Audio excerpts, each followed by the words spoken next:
how to download and install Forex trading school and game app on your mobile device in a few simple steps. Welcome back to Trading for Beginners. If you're interested in learning Forex trading in a fun, risk-free way, then the Forex Trading School and Game app lets you practice trading, learn the basics, and even play exciting challenges. First of all, launch open your App Store on your iOS device. If you're using Android, open up your Google Play Store. In the search bar, type in Forex Trading School and search. After you do that, look for this application from Fitster Group SIA and tap on the Get or the Install button. On your iOS, authenticate with your Face ID, Touch ID, and your Apple ID password. Once you are done downloading the app, click on Open. Wait for a few seconds and choose your language on the next page. Now, go through the info, answer some of the questions.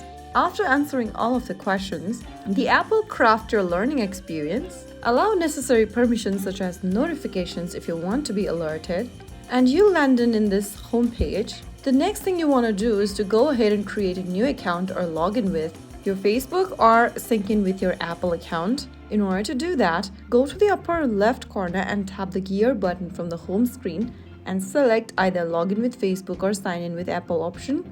Choose anyone and you have now set a profile for yourself as well. Now you can go ahead and explore the beginner's tutorial, demo trades, and gamified challenge. So there you have it. That is how you can easily get started with Forex Trading School and Game app. If you found the video helpful, don't forget to like, share, and subscribe to our channel. I will be back again in the next video. Thank you for watching.